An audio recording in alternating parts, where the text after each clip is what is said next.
십자가에 아주 가까이 있지는 못했어도 그래도 예수님을 가까이서 따라다녔던 사람들은 아마 마지막까지 기대를 했을 것입니다.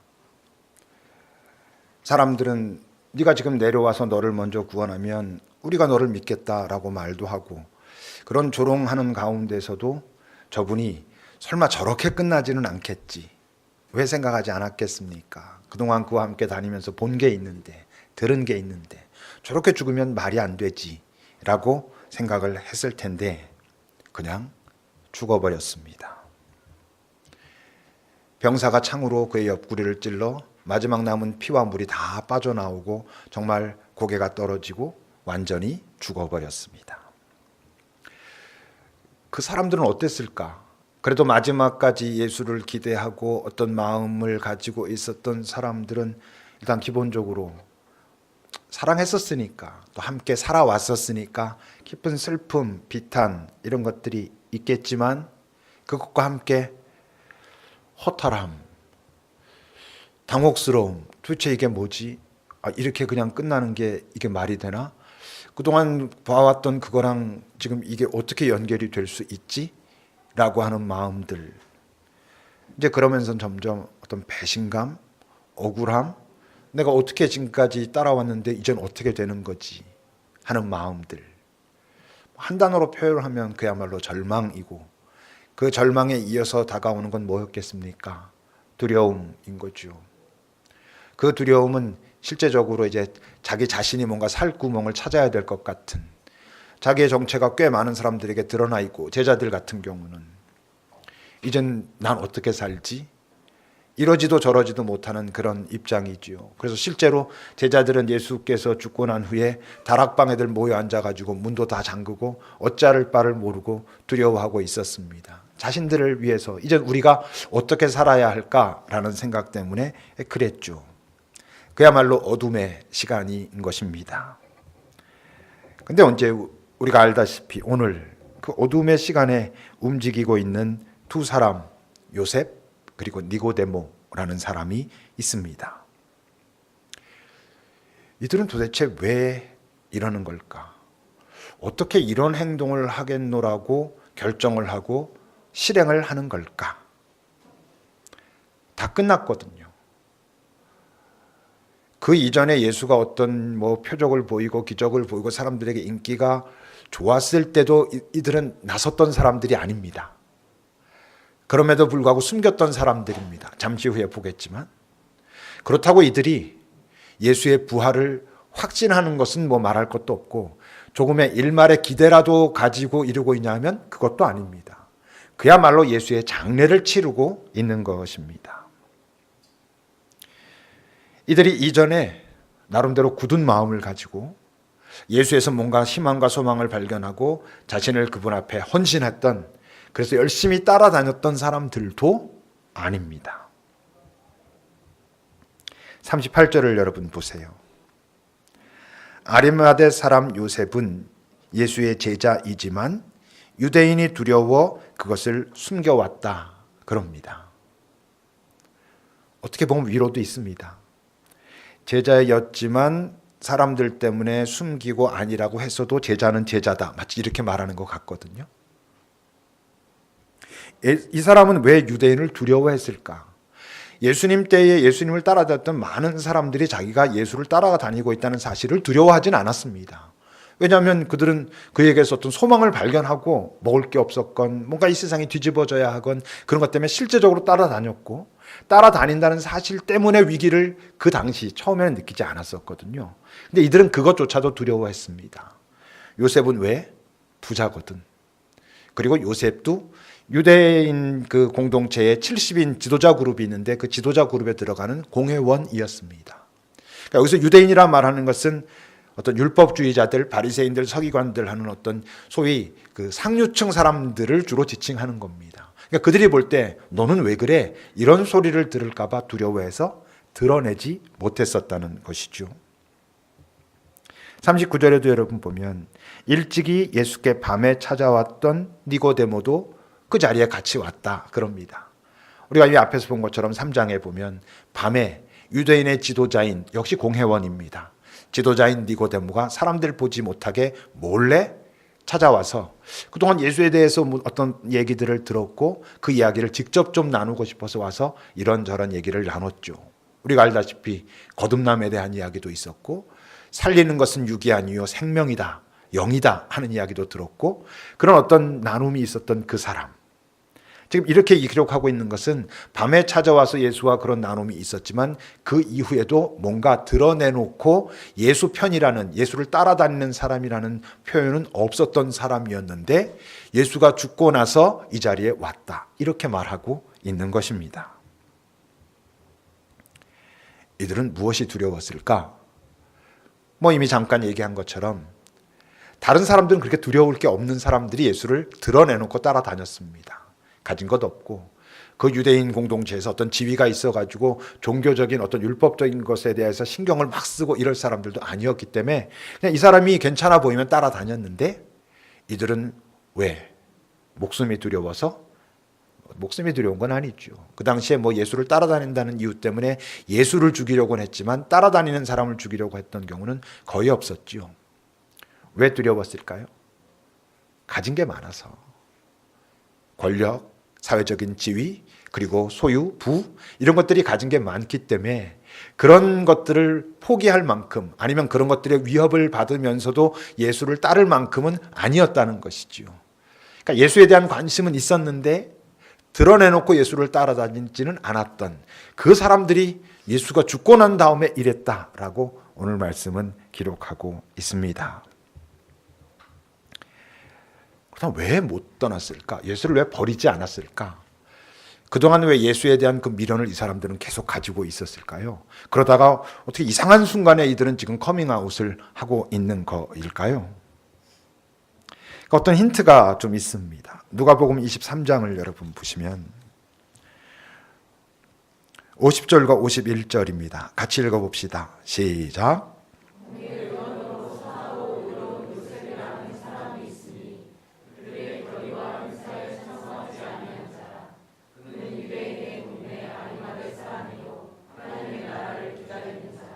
하나님의 나라를 기다리는 자라는 의미는 그동안 하나님의 나라를 기다려왔던 자라는 겁니다. 예수를 만나고 하나님의 나라에 대한 소망을 가졌다는 뜻이 아니고 그가 이 땅에 살면서 많은 것들을 가지고 있음에도 불구하고 하나님의 나라를 기다려왔던 자라는 뜻이죠. 그것은 다른 관점에서 보면 이 땅의 질서에 대한 뭔가 갈등이 있었던 자, 이런 뜻입니다. 뭔가를 이루었고 가진 것도 꽤 있었음에도 불구하고 지금 이 땅의 이 질서가 하나님께서 기뻐하시는 그 질서가 아닐 텐데 라고 하는 그런 고민이 있었던 사람이라고 하는 것이죠. 이 땅에도 그런 사람들이 있을 수 있죠. 많은 것들을 가지고 있고 사람들이 부러워하는 것들을 가지고 쉽사리 놓지 못하면서도 그럼에도 불구하고 이 세상의 이 질서가 이게 정의는 아닌데라고 고민하는 사람들이 있는 것처럼 하여튼 이 사람도 그 공동체에서 많은 것을 이뤘고 가지고 있음에도 불구하고 하나님의 나라를 기다렸던 이 땅의 질서를 온전히 수긍하지 못했던 즐거워하지 않았던 어떤 사람이었는데 어땠다는 걸까요?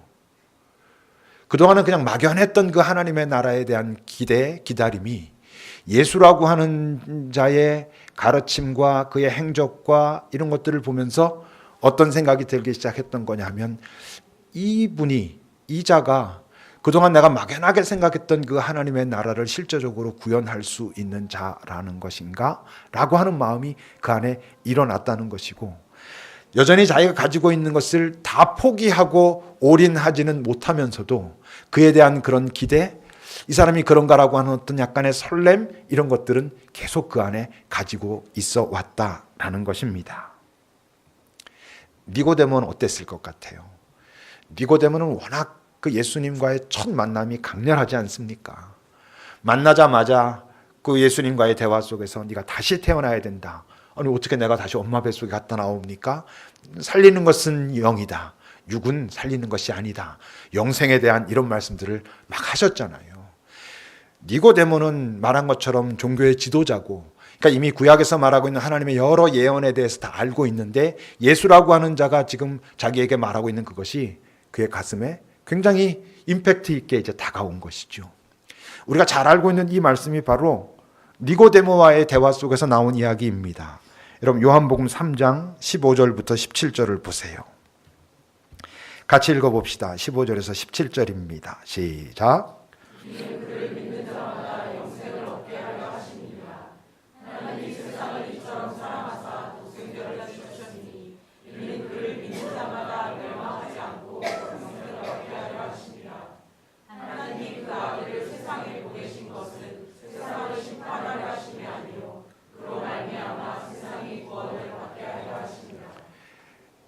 생각해 보세요. 예수의 공생애 동안에 그냥 막 따라다녔던 사람들은 깊은 고민을 가지고 있던 사람들은 사실 아니었습니다.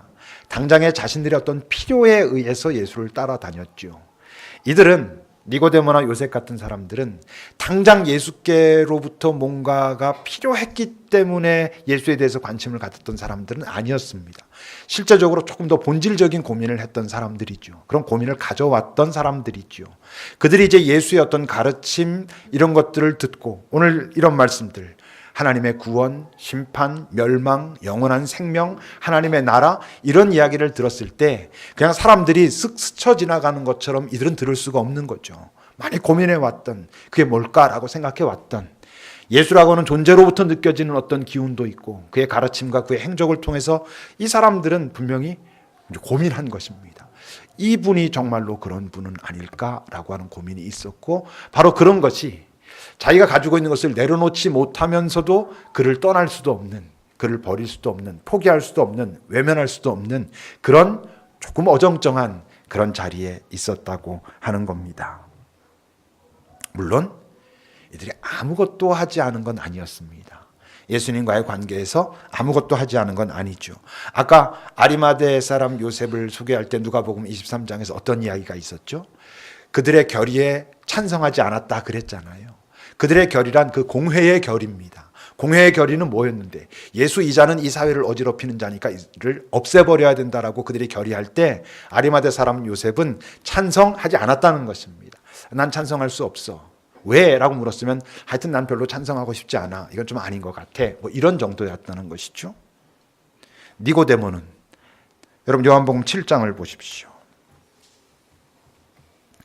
요한복음 7장 50절부터 보면 그 중에 한 사람 곧 전에 예수께 왔던 바로 그 니고데모가 그들은 이것도 역시 공회 자리에서 지금 일어나고 있는 이야기입니다.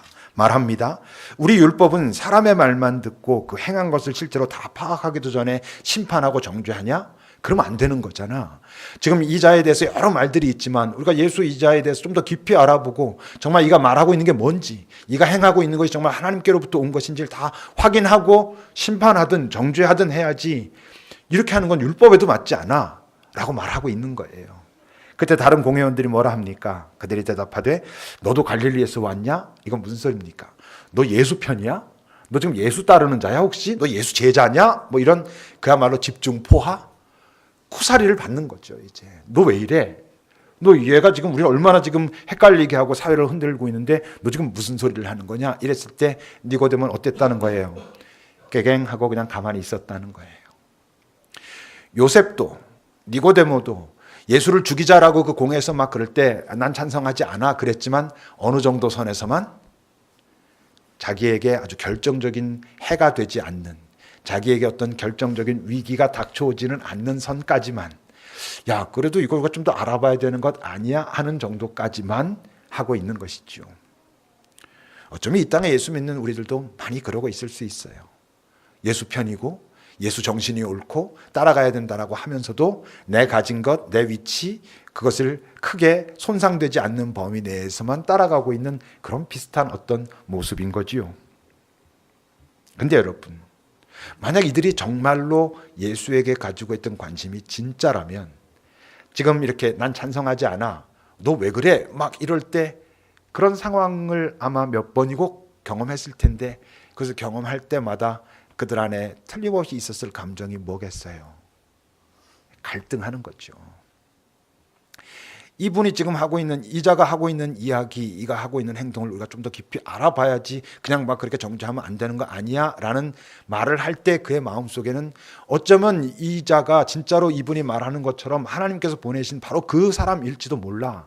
이 땅의 구원자로 하나님께서 보낸 사람일지도 몰라라는 이야기를 하고 싶은 자기 안엔 그런 믿음이 일어나기도 하는, 그럼에도 불구하고 그냥 자기가 안전한 선까지만 걸으면서 나타나는 갈등이 있었을 거지요.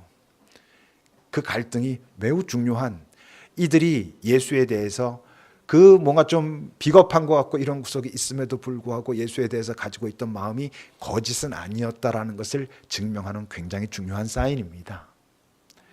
예수의 죽음에 찬성하지 않았던 아주 중요한 사람이 또 한 명 있지요. 빌라도. 빌라도도 예수를 죽이자고 할 때 난 이 사람이 죄가 없다고 생각해, 이 사람을 죽이는 건 맞지 않은데 그랬지만 나중에 죽이라고 하면서도 그런 갈등은 없습니다. 그냥 뭐 이게 더 나를 괴롭히지 않을 것 같으니까 훨씬 편안한 마음으로 그렇게 하지요. 그 둘은 뭔가 다른 것이 있기 때문에 어떤 이들은 그러면서 갈등하고 어떤 이들은 그러면서 갈등이 없습니다.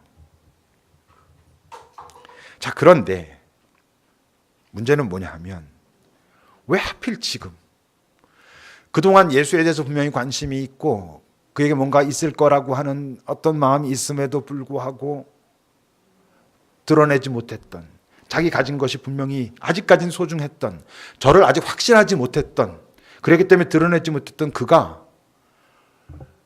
다 끝났는데, 죽었는데 우리는 어쩔 수 없이 이런 상황을 볼 때도 부활을 통과한 예수의 그 경험의 관점에서 보니까 그렇지만, 지금 이들은 직선적으로 어디까지 간 거냐면 예수가 공생애를 살다가 뭔가 할 것처럼 그러다가 정말 초라한 모습으로 무능력하게 잡혀가지고 사람들의 조롱을 받으면서 죽은 이 시점까지만 지금 간 거잖아요. 근데 여기에서 내가 예수 편이요, 또는 예수의 제자요, 이런 것들을 드러내고 있는 것입니다. 왜 이러는 걸까, 이들은? 어떤 사람들은 그렇게 얘기를 하기도 해요. 나름대로 기도도 했었고 그랬으니까, 그럼에도 불구하고 그가 보여준 뭔가가 있으니까 마지막으로 떠나는 길에 내가 장례라도 치러주자. 여러분, 그런 마음이라면 왜 자기네들이 스스로 자기를 오픈합니까? 지금 이들의 이 표현은 자기네들이 직접 나서서 그걸 했다는 것은 내가 예수 사람이라는 것을 지금 이제 와서 드러내고 있다는 뜻입니다. 만약 연민 때문에 좀 그래도 안 된대, 나름대로 뭔가 하려고 그러다가 실패했구나, 그래서 했다면 돈도 많겠다, 사람들도 얼마든지 쓸 수 있겠다, 뭐 내가 지금 나서기는 그렇고 네가 가서 저 양반 장례나 좀 잘 치러줘라, 얼마든지 그럴 수도 있을 텐데 자기가 자기 자신을 드러내며 이렇게 합니다. 왜? 다 말리지 않았겠어요, 여러분? 그가 가까운 사람들과 그런 부분들을 나누려고 할 때, 내가 아무래도 저 십자가에 달려있는, 저기 십자가에서 죽은 저 예수, 저자의 장례를 내가 해줘야 될 것 같아. 내가 직접 가서 내가 이 사람에게 관심이 있어 왔고 지금 관심이 있어, 뭔가 내 안에 아픔이 있어 라는 걸 내가 해야 될 것 같아 라고 할 때 다 말렸을 거 아니에요. 너 이제 다 끝났는데 왜 이제 와서 이러냐. 너가 지금 네 마음이 어떤지는 알겠는데 이럴 때 흥분하면 안 돼. 현실을 직시해야 돼. 지금 이러는 건 이건 오버하는 거잖아. 오히려 지금까지 잘 버티다가 왜 이제 와서 이러냐라고 그를 아끼고 사랑하는 사람들은 다 말렸을 것입니다. 근데 이렇게 합니다. 도대체 이들을, 요셉, 니고데모, 이들을 이렇게 행동하게 움직인 그들 안에서의 그 힘은 뭘까? 그 힘은요, 뭐랑 같은 힘이냐면 그 전에 그들을 갈등하게 만들었던 그 힘과 같은 힘입니다. 그들이 어떤 선택을 할 때 뭔가 그들에게 울림이 있기 때문에 그것 때문에 갈등한 거죠. 그동안 그들이 마음에 있음에도 불구하고 했던 일은 그들에게 익숙한, 자연스러운, 많은 사람들이 그게 맞아라고 했던 선택을 하는데 그 선택을 할 때마다 어떤 갈등이 일어나고, 그렇다면 그 갈등을 일으킨 어떤 움직임이 그 안에 있었다는 것이고, 예수는 죽었고 다 끝났다고 하는데, 그래서 따르던 사람들까지도 다 없어져 버렸는데 거기에서 지금 자기를 오픈해가지고 예수 사람이라고 하게 만드는 어떤 힘, 그건 같은 힘이겠지요. 여러분, 그게 뭐라고 생각하십니까? 뭘까요? 우리 안에도 있는, 그리고 그들 안에 지금 자리 잡고 싹이 나고 자라나기 시작한 바로 그 예수의 생명, 그동안 그들에게는 없었던, 그래서 그들이 지금까지 익숙한 선택을 할 때 크게 갈등하지 않고 해왔지만 예수를 만나고 그에게 관심을 갖게 되면서 예수께로부터 그들에게 전해져 흘러 들어온, 아직은 작지만 아직은 그 흔적이 크지 않지만 예수의 생명이 그들 안에서 꿈틀꿈틀 거리고 있으니까 이전에 익숙한 선택을 할 때도 뭔가 그 이전과는 다르게 나를 건드리고 지금 이 어떤 순간이 됐을 때 그들 안에서 꿈틀거림을 거절할 수 없었다라기보단 따라가고 싶은 마음이 그들에게 일어나게 만드는 어떤 그 힘, 예수의 생명, 여러분 그게 이들 안에 있었다는 것입니다. 우리 안에도 있고 여러분들이 그 꿈틀거림을 경험하고 있는지 모르겠지만, 자각하고 있는지 모르겠지만 아무도 이해하지 못하죠, 이들의 행동을. 본인들은 이게 정확하게 납득이 되고 설명이 되고 그랬을까요? 누가 이들에게 야 근데 너 왜 그러는 건지 말이나 좀 들어보자 그러면 이래 라고 말할 수 있었을까요? 아니었을 겁니다. 나도 정확하게 설명을 하지 못하겠는데 지금 내 안에서 지금 이 순간 내가 이것을 하지 않으면 안 되게끔 나를 자꾸만 이끄는 어떤 것이 있어. 네, 해야 되겠어. 이게 나에게 어떤 결과를 가져올지 나도 두려움이 있지만 해야 될 것 같아. 이렇게밖에 설명을 할 수가 뭐가 있겠어요, 여러분. 이 어둠의 때에 움직인다는 건 사실 쉬운 일이 아니죠. 실제로 여러분 그 생명이, 꿈틀거림이 이때 네가 움직이기를 바란다라고 하는, 초청하는, 도전하는 그 움직임이 이 두 사람에게만 있었겠어요? 예수를 따라다녔던 제자들에게도 왜 그 움직임이 없었겠어요? 예수를 보고 부인했다가 통곡했던 베드로 안에 지금 내가 이렇게 하고 있어도 되는가라고 하는 그 마음의 부담이 왜 없겠어요? 다시 말하면 그들 안에도 조금씩 싹트기 시작한 예수 생명의 울림이 왜 없었겠어요? 적어도 그 순간에 그들은 응답하지 않은 것이죠. 이들은 대답한 것이죠. 몇 명의 여인들과 같이 그렇게 응답하고 있어요. 이때는 어둠의 때고 누가 생각해봐도 지금 움직이는 건 말이 안 돼서 소수만, 아주 작은 사람들만 이랬다 칩시다. 그런데 말이에요, 우리는 예수 생명을 아는 자고 내 안에 예수 생명이 있어. 그런데도 지금까지 한 번도 그 생명의 꿈틀거림에 반응하지 못했었다면, 아니 반응하지 않은 건 둘째치고 꿈틀거림이 있다는 것을 자각조차 못했었다면 그건 슬픈 일이거나 안 된 일이거나 아니면 본질부터 의심해봐야 되는 일이거나 이런 거잖아요. 하나님의 말씀은, 그리고 말씀과 같은 그 생명은 살아서 활력이 있어 우리의 영과 혼과 관절과 이 모든 것을 찔러 쪼갠다고 말하는데, 나는 그 생명이 내 안에 있다고 하면서도 그동안에 익숙한 그 삶을 그냥 살아가도 아무런 찔림도 갈등도 새로운 도전을 느껴서 움찔움찔하는 것도 없어. 이건 정말 이상한 것이잖아요. 우리 안에 생명이 있다면 그 생명은 때때로 우리에게 도전합니다. 그걸 자각하시는 게 당연한 것입니다. 이 바쁜 세상은 우리로 하여금 그 생명의 어떤 꿈틀거림을, 그 생명이 내게 뭔가 도전하고 나를 초청하고 함께 가자라고 하는 그분의 우리를 향한 어떤 애정의 표현을 듣지 못하게 하죠. 왜 우리가 시간을 내서 침묵을 하자 합니까? 왜 내적 침묵 가운데 우리가 있어야 된다고 합니까? 그 소리를 들으려고, 내 안에서 꿈틀거리고 내게 뭔가 말씀하고 계시는 그 생명의 음성을 들으려고 침묵하는 것이죠. 근데 우리는 안 하죠. 바빠서. 세상 사는 게 바쁘니까 뭐 알겠는데 못한다라고 말합니다. 그러니까 우린 그 생명의 반응은 둘째치고 자각조차 못하고 그냥 사는 것이죠. 근데 뭔가 하여튼 찝찝하긴 한데 그냥 그렇게 마지막까지 살아버릴 수도 있는 것이죠. 근데 여러분, 경험해 본 사람들은 압니다. 그 생명이 내 안에서 뭔가 꿈틀거리고 내게 뭔가를 도전하고, 근데 그 꿈틀거림, 그 생명의 나를 향한 도전은 당연히 어떻겠어요? 그동안 내가 익숙하게 살아왔던 그 익숙한 삶의 방식과는 다른 어떤 부분이 분명히 있습니다. 그것이 얼마나 크냐 작냐의 차이는 있을 수 있지만, 내게 말씀하시는 그 상황 자체가 지금까지 내가 살아왔던 삶의 그 익숙함과 얼마나 큰 차이가 있는지, 정도의 차이가 있을지는 모르지만 똑같지는 않을 거 아니겠어요.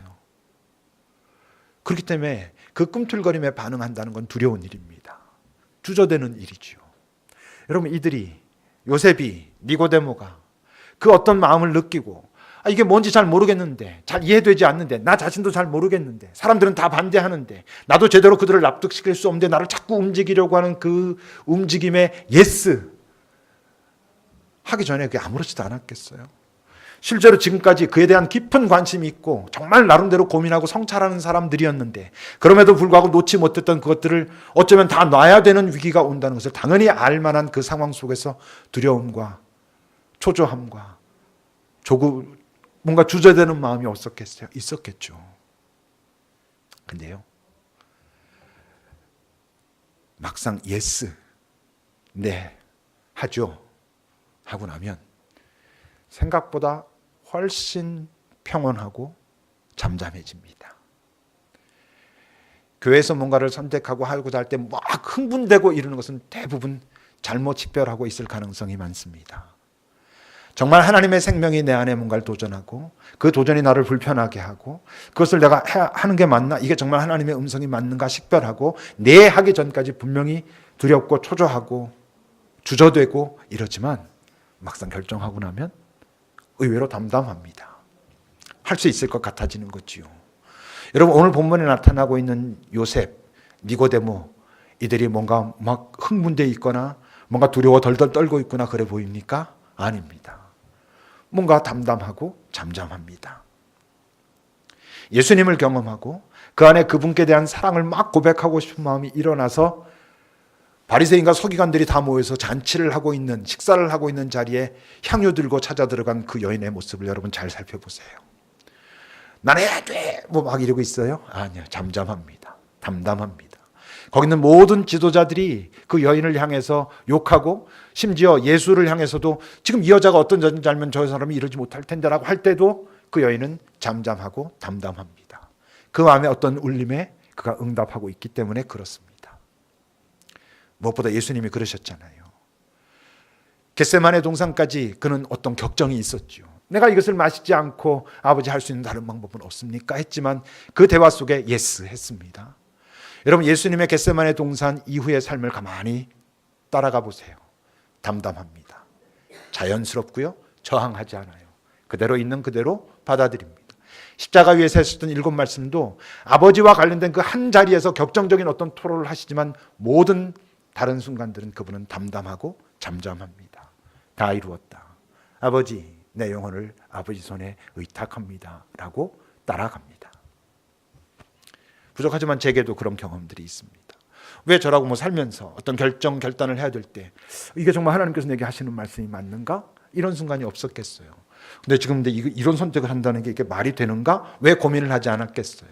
근데 그것이 나를 떠나지 않고 결정하는 그 순간까지 이게 아닌 것 같기도 하고 두렵기도 하고 그런데 이게 정말 하나님께서 내게 하시는 말씀이 맞는가? 자꾸 확인하고 한 번 더 확인하고 그냥 확인만 계속 할까? 이런 마음도 있는데 예스 하고 나면 그래도 살 수 있겠구나.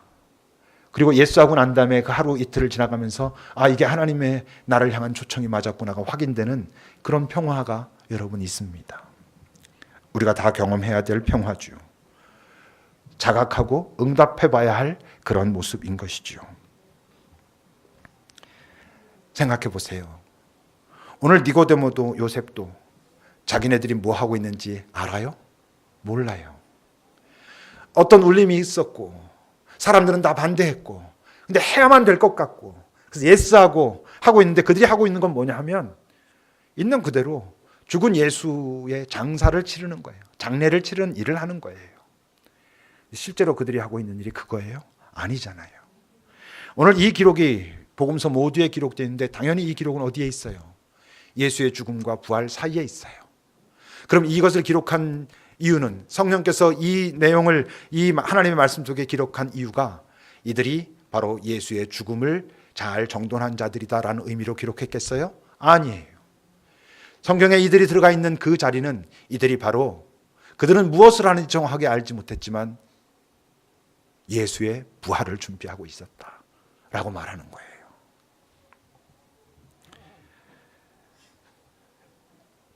오늘 말씀의 제목처럼 이들은 예수의 시체를 가져온 거예요. 예수의 시체를 정돈해야 된다고 생각했는데 나중에 보니까 예수의 부활을 준비했던 거예요. 여러분, 예수님께서 부활하시고 나서 이들이 당연히 만났겠죠. 그때 그들이 어땠을 것 같아요? 여러분, 이게 하나님의 일이 우리에게 가져다주는 우리가 생각하지 상상도 하지 못할 은총이에요. 어떤 울림이 있었어요. 뭔지 잘 모르겠어. 근데 이게 나를 움직이게 해. 보니까 이건 하나님과 관련된 것인 것 같아. 주저해, 두려워해, 계속 나를 움직여. 그좀 외면하지 않아. 예스 했어. 하는 일이 뭐 그렇게 대단하지 않아. 사람들에게 호응도 별로 얻지 못했어. 나중에 하나님 앞에서 그것을 볼 때 내가 생각했던 거랑은 전혀 다른 차원의 하나님 나라의 기쁨이고 하나님의 기쁨인 어떤 일이 되는 일들, 그런 일들이 여러분 우리 주변에 있어요. 부활의 준비를 했다는 건 이런 나중에 아는 것이죠. 부활의 주님을 만나고 나서야 비로소 알죠. 그래서 더 감격하는 거예요. 더 감사하는 거예요. 여러분, 그들이 얼마나 내가 너무 예스해서 다행이다 이렇겠어요. 내가 그렇게 내 안에 어떤 울림이 있었을 때 끝까지 내가 거절했더라면 정말 큰일 날 뻔했다 이랬을 거 아니겠어요. 너무 다행이다 이랬을 거예요. 여러분, 이들이 만약 이들의 삶의 마지막 순간이 됐을 때 자기의 삶을 돌아보면서 자기 삶의 가장 영광스러웠던 순간을 꼽는다면 이 자리를 꼽을 거 아니겠어요. 내가 그때 뭐 하는지도 잘 몰랐고 모든 사람들이 반대했고 내가 생각해도 도대체 지금까지 내가 살아왔던 그 삶의 그때 그 여정에서 보면 그 자리에서 그런 선택을 한다는 게 말이 안 되는데 그때 그 예스가 내 인생의 가장 복된 선택이었노라 라고 말하지 않겠어요. 그들이 만약 내가 다 이루었다, 온전하진 않아도 그래도 내가 살아야 할 삶을 살았다라고 할 때 이 사건이 빠질 수 없을 거 아니겠어요. 만약 이들이 마지막까지 외면했어. 뭔지는 알겠는데 뭔가 있는 것 같긴 한데 뭐 내가 지금까지 안 해왔는데 왜 지금 내가 이렇게 오버하려고 그래 하지 않았어. 나중에 여러분들 이 사람들이 그걸 봤을 때 얼마나 인생의 후회고 아쉬움이겠어요. 내가 그때 예스 했어야 되는데 그들은 나름대로 꽤 잘 살았어도 이 한 사건 때문에 이 생명의 도전에 예스 하지 못했다는 것 때문에 자기의 삶에 있어서 얼마나 아쉬움으로 아픔으로 남겠어요. 우리의 삶에도 있어요. 우리 여기 있는 우리들의 삶에도 생명이 도전하시는 순간들이 때때로 있어요. 그 생명의 소리를 들을 줄 아는 훈련들을 하셔야 돼요. 그리고 그것을 들었을 때 다시 확인하고 당연히 두렵고 주저되고 초조하지만 예스하는 용기를 하나님께로부터 또 구하고 받아야 돼요. 그래야 우리 각자가 우리가 살아내야 할 삶을 살아요. 그래야 마지막 순간에 가서 그건 내가 정말 꼭 했어야 되는데 하지 못했어. 나름대로 열심히 살아왔음에도 불구하고 나는 그것 때문에 내 삶에 대한 큰 아쉬움이 남아 라고 말하지 않을 수 있는 그런 삶이 돼요. 기도합시다.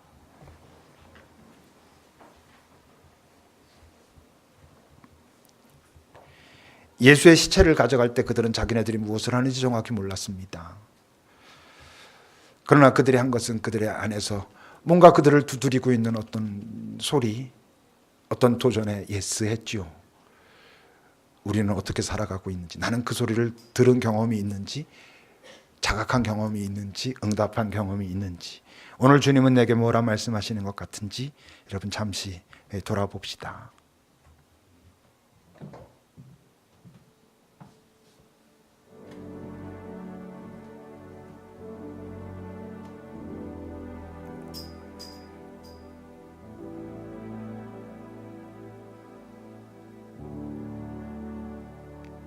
예수의 장례를 준비한, 그것을 실행한 요셉과 니고데모는 실제로는 예수의 부활을 준비하고 있었던, 그 당시엔 그것을 제대로 알지도 못한 채로 그 어떤 힘에 이끌려 그것을 감당했기 때문에 그 다음 부활의 주님을 만났을 때 더 감격하고 고마웠을 그 삶이 우리 모두에게도 가능하다는 것을 우리가 잊지 않고 살아가게 하옵소서. 끊임없이 내 기준으로 내게 좋은 판단을 내리고 선택해가는 그 삶을 거슬러 봐야 할 때도 있다는 것을, 내 안에 어떤 움직임이 있을 때 바로 그것이 지금이라고 말씀하시는 건가 확인해 봐야 하는 그런 순간들이 우리 삶에는 있다는 것을, 계속 외면하면 결국 무뎌지고 결국 오늘보다 내일 조금만 더 좋은 것 갖는 것으로 내 인생이 잘 사는 거야 라고 생각하다 마지막 순간 내가 그때 그것을 놓쳤구나 라고 후회하며 아쉬워하는 인생이 될 수도 있다는 것을 우리가 기억하게 하소서. 주님, 우리에게 오늘도 생명으로 오셔서 우리를 두드리시는 주의 그 간곡한 초대를 우리가 예스 할 수 있는 그런 지혜와 용기를 허락하여 주소서. 예수님의 이름으로 기도합니다. 아멘.